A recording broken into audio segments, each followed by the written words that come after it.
നമസ്തേ. ശ്രീരാമ കഥാമൃതം ഒരു അനുഗ്രഹമായി നിത്യവും ശ്രീരാമായണം വായിച്ചുകൊണ്ടിരിക്കുന്ന ഭക്തവിശ്വാസികൾക്ക് സാദരം പ്രണാമം. ഈ രാമായണ പാരായണവും അർത്ഥവിവരണവും രാമായണത്തെപ്പറ്റി കൂടുതലൊന്നും മനസ്സിലാക്കിയിട്ടില്ലാത്ത സാധാരണക്കാർക്ക് വേണ്ടിയാണ് എന്ന് വിശിഷ്യ അറിയിച്ചുകൊള്ളുന്നു. വളരെ വിശാലമായ വ്യാഖ്യാനങ്ങളൊന്നും ഈ രാമായണ പാരായണത്തിൽ നിങ്ങൾക്ക് കാണാൻ കഴിയില്ല.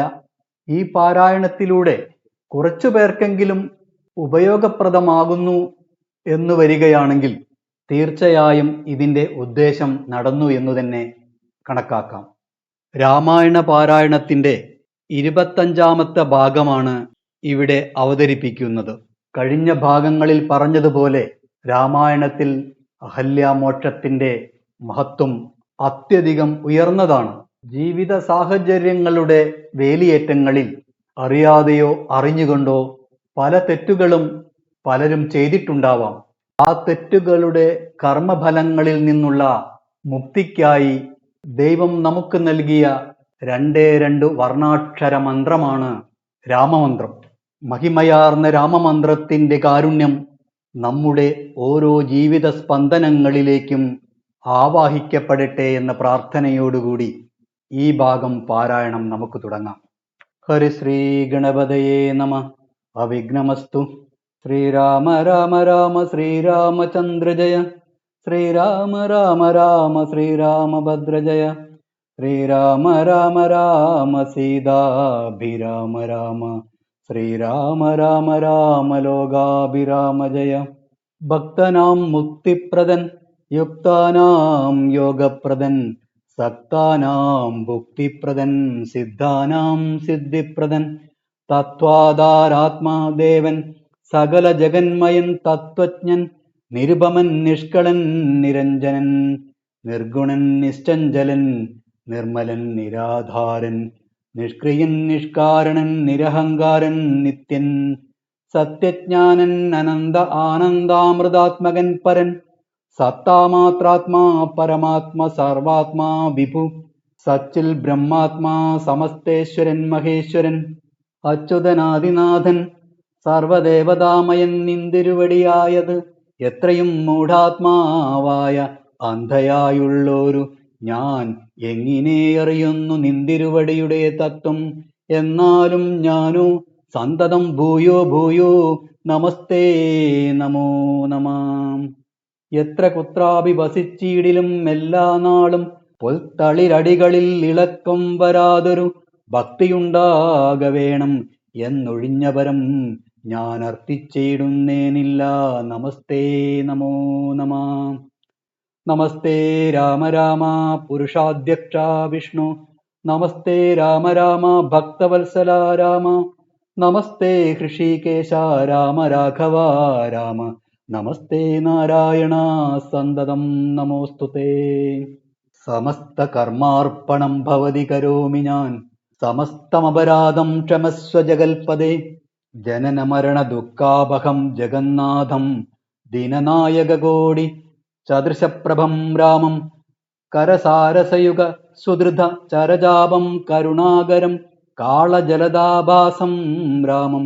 കനകരുചിര ദിവ്യാംബരം രമാവരം കനകോജ്വലം രത്നകുണ്ടലാഞ്ജിത ഗണ്ണം കമലദളലോല വിമല വിലോചനം കമലോത്ഭവനദം മനസാ രാമമീഢേ. പുരതസ്ഥിതം സാക്ഷാദീശ്വരം രഘുനാഥം പുരുഷോത്തമം കൂപ്പിസ്തുതിച്ചാൾ ഭക്തിയോടെ ലോകേശാത്മജയാകും അഹല്യദാനം.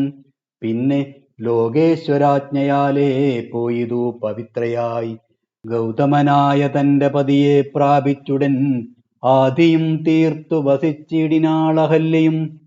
സ്തുതി ഭക്തിയോടെ ജപിച്ചിടുന്ന പുമാൻ ശുദ്ധനായ അഖില പാപങ്ങളും നശിച്ചുടൻ പരമം ബ്രഹ്മാനന്ദം പ്രാപിക്കും.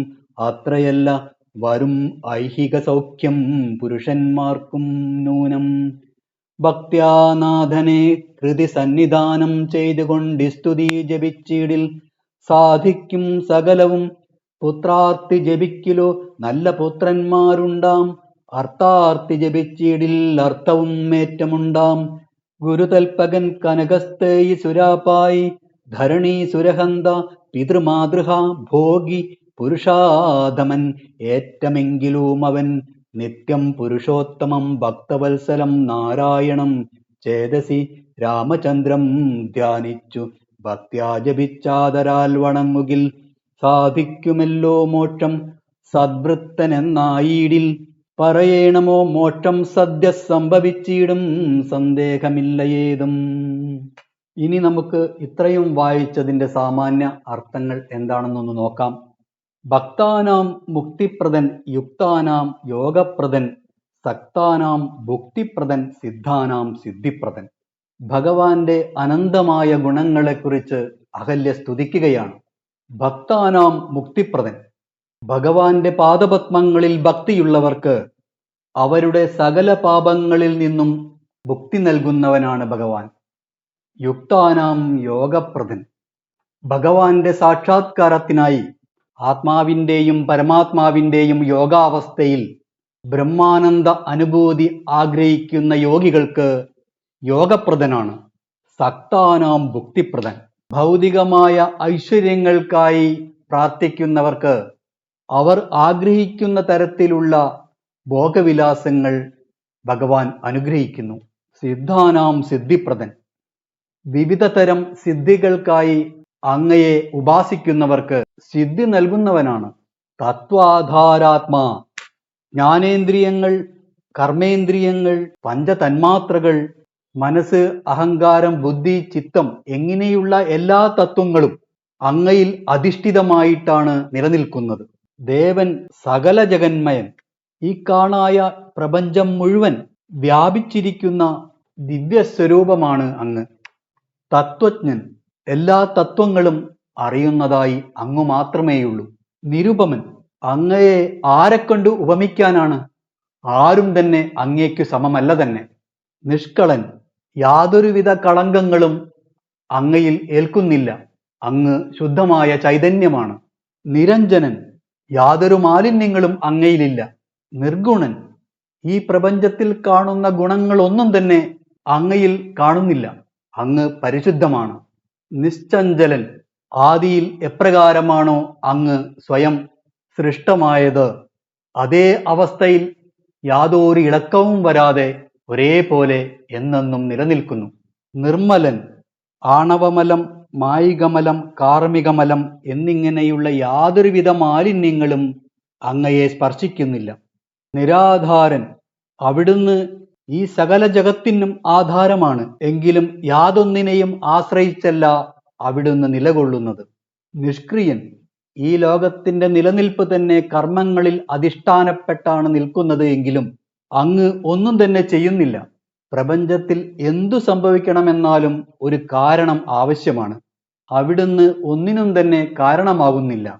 നിരഹങ്കാരൻ, ഭൗതിക ജീവിതത്തിൽ അഹങ്കാരം എന്ന ഭാവനയാണ് ഓരോ ജീവജാലത്തിനും അതിൻ്റെ കർമ്മങ്ങൾ അനുഷ്ഠിച്ച് മുന്നോട്ട് കൊണ്ടുപോകാൻ പ്രേരിതമാകുന്നത്. എങ്കിലും അഹങ്കാരത്തിൻ്റെ യാതൊരുവിധ സ്വാധീനവും അങ്ങയിലില്ല. നിത്യൻ, സത്യജ്ഞാനൻ, അനന്ത ആനന്ദാമൃതാത്മകൻ, നിത്യസ്വരൂപനായ അവിടുന്നിനെ കുറിച്ചുള്ള ജ്ഞാനം അത് അനന്തമായ ആനന്ദം നൽകുന്നതാണ്.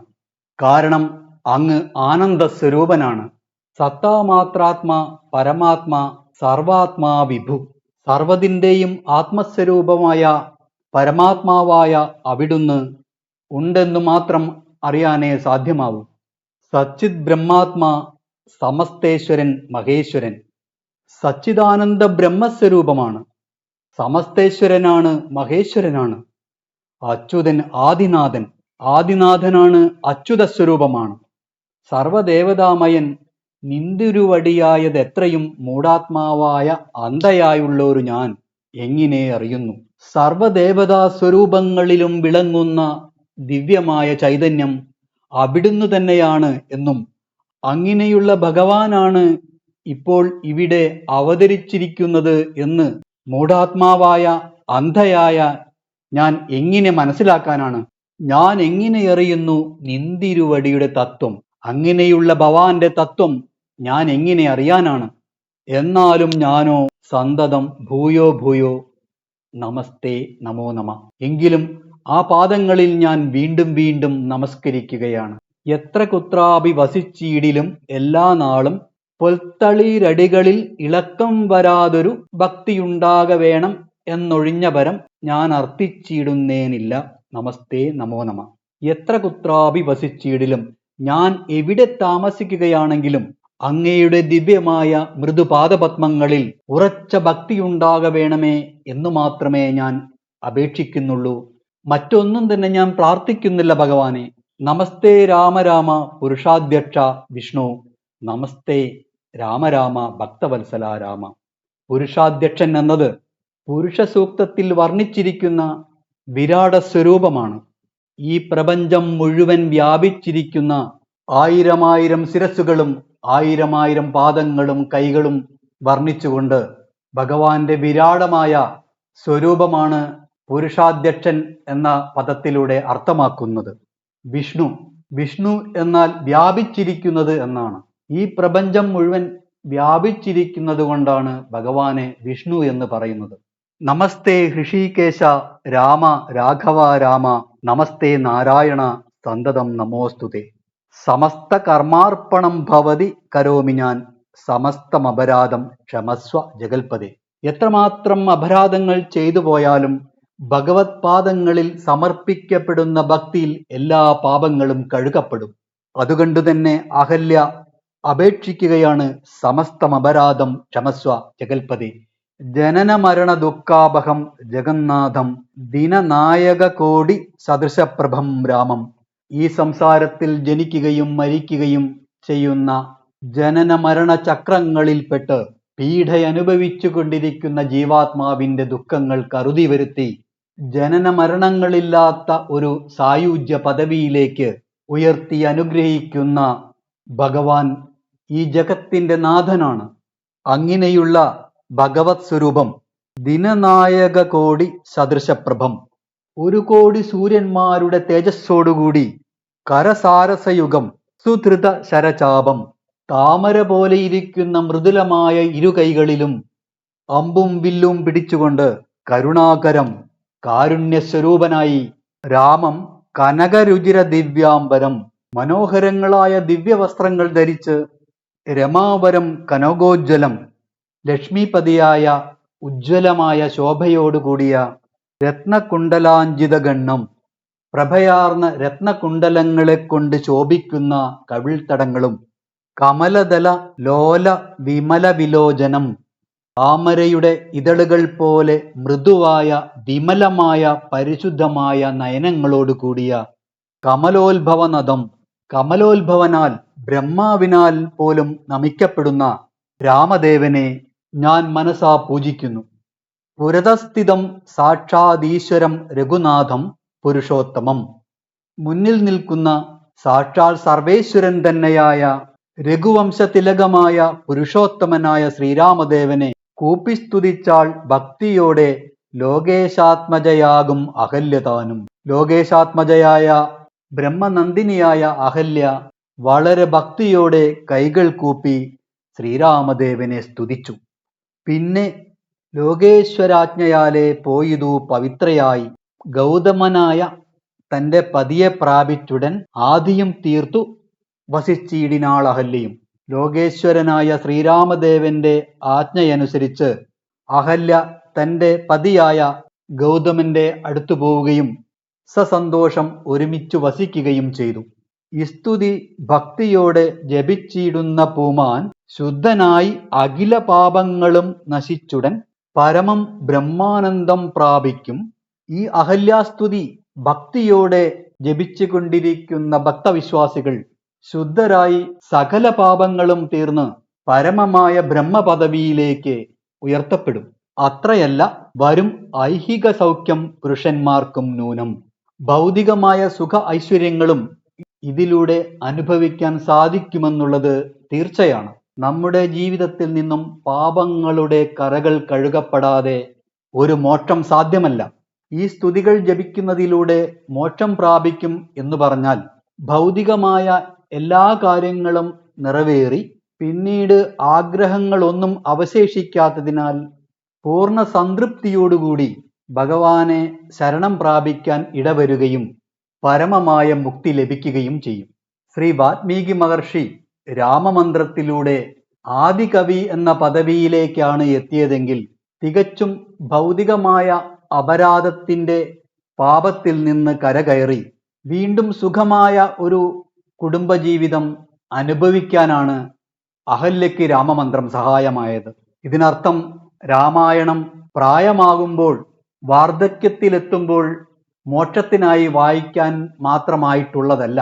ഈ ഭൂമിയിൽ ജന്മമെടുക്കുന്ന നിമിഷം മുതൽ ജീവിതം അവസാനിക്കുന്ന നിമിഷം വരെയുള്ള ജീവിത സ്പന്ദനങ്ങളിൽ രാമായണ ഭക്തി കൊണ്ട് ഒട്ടനേകം നന്മകൾ വരുത്താൻ കഴിയും. ഭൗതികവും ആത്മീയവുമായ കാര്യങ്ങൾക്ക് രാമമന്ത്രം മഹത്തരമാണ്. ഭക്ത്യാ നാഥനെ ഹൃദി സന്നിധാനം ചെയ്തുകൊണ്ട് ഈ സ്തുതി ജപിച്ചീടിൽ സാധിക്കും സകലവും. അത് തന്നെയാണ് പറയുന്നത്.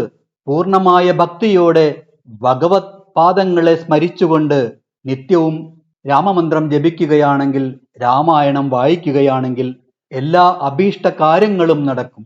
തികഞ്ഞ കളങ്കമില്ലാത്ത പരിപൂർണമായ ഭക്തി മാത്രമേ വേണ്ടൂ. പുത്രാർത്തി ജപിക്കിലോ നല്ല പുത്രന്മാരുണ്ടാം. മക്കളുണ്ടാകണമെന്ന് ആഗ്രഹിച്ച് നിത്യവും ഭക്തിയോടെ ആധ്യാത്മരാമായണം വായിക്കുകയാണെങ്കിൽ നല്ല പുത്രന്മാരുണ്ടാവും. അർത്ഥാർത്തി ജപിച്ചീടിൽ അർത്ഥവും ഏറ്റമുണ്ടാവും. ഇനി സമ്പത്താണ് വേണ്ടതെങ്കിൽ അതും സാധ്യമാണ്. ഗുരുതൽപകൻ കനകസ്തേയി സുരാപായി. ഗുരുതൽപകൻ ഗുരുവിനെ അപമാനിക്കുന്നവൻ, കനകസ്തേയി സ്വർണം അപഹരിക്കുന്നവൻ, സുരാപായി മദ്യപാനാസക്തൻ, ധരണീസുരഹന്ത ബ്രാഹ്മണന്മാരെ വധിക്കുന്നവൻ, പിതൃ മാതൃഹ അച്ഛനെയും അമ്മയെയും വധിക്കുന്നവൻ, ഭോഗി ലൗകികമായ സുഖങ്ങളിൽ മാത്രം ശ്രദ്ധ കേന്ദ്രീകരിച്ച് ജീവിക്കുന്നവൻ, പുരുഷാധമൻ ഏറ്റമെങ്കിലും അവൻ. ഇങ്ങനെയുള്ള പുരുഷാധമനാണെങ്കിൽ പോലും നിത്യം പുരുഷോത്തമം ഭക്തവത്സലം നാരായണം ചേതസി രാമചന്ദ്രം ധ്യാനിച്ചു ഭക്ത്യാ ജപിച്ച് ആദരാൽ വണങ്ങുകിൽ സാധിക്കുമല്ലോ മോക്ഷം. പുരുഷോത്തമനായ ഭക്തവത്സലനായ നാരായണൻ തന്നെയാണ് രാമചന്ദ്രൻ എന്ന് അറിഞ്ഞുകൊണ്ട് ധ്യാനിച്ച് ഭക്തിയോടുകൂടി ആദരവോടുകൂടി പ്രാർത്ഥിക്കുകയാണെങ്കിൽ സകല പാപങ്ങളിൽ നിന്നും മുക്തി ലഭിക്കുന്നതാണ്. സദ്വൃത്തനെന്നായിടിൽ പറയണമോ മോക്ഷം, സദ്യ സംഭവിച്ചിടും സന്ദേഹമില്ല ഏതും. എന്നാൽ ഒരു സൽഗുണനായ വ്യക്തി രാമചന്ദ്രനെ ധ്യാനിച്ച് ഭക്തിയോടുകൂടി വണങ്ങുകയാണെങ്കിൽ ഉടനെ തന്നെ സർവപാപമുക്തി ലഭിക്കുന്നതാണ്. അഹല്യാസ്തുതി ഇവിടെ കഴിയുകയാണ്. ഭൗതികമായ കാര്യങ്ങൾക്ക് ശ്രീരാമഭക്തി എത്രമാത്രം ഗുണകരമാണ് എന്ന് ഈ അഹല്യാസ്തുതികൾ വായിച്ചു പോകുമ്പോൾ നമുക്ക് മനസ്സിലാവും. ശ്രീ അധ്യാത്മരാമായണത്തെ പരലോകത്തിലേക്കുള്ള ഒരു മാർഗമായി മാത്രം കണക്കാക്കാതെ ഭൗതികമായ സുഖ ഐശ്വര്യങ്ങൾക്കും കൂടെ രാമഭക്തി വളരെ ഉത്തമമായ ഒരു മാർഗമാണ് എന്ന് മനസ്സിലാക്കി ഓരോ ഭക്തവിശ്വാസികളും നിത്യവും രാമായണം വായിക്കുകയും തങ്ങൾക്ക് അറിയാവുന്നവരെ കൊണ്ട് അവരവരുടെ വീടുകളിൽ നിത്യവും വായിപ്പിക്കുകയും ചെയ്യുക എന്നത് അവനവന്റെ ധർമ്മമായി മനസ്സിലാക്കണം. ഈ ഭാഗം ഇവിടെ നിർത്തുന്നു. ശ്രീരാമ രാമ രാമ ശ്രീരാമചന്ദ്ര ജയ. ശ്രീരാമ രാമ രാമ ശ്രീരാമഭദ്ര ജയ. ശ്രീരാമ രാമ രാമ സീതാഭിരാമ രാമ. ശ്രീരാമ രാമ രാമ ലോകാഭിരാമ ജയ. ശ്രീരാമ രാമ രാമ ശ്രീരാമ രാമ രാമ ശ്രീരാമ രാമ രാമ രാമ രാമ രാമ രാമ രാമ രാമ രാമ രാമ രാമ.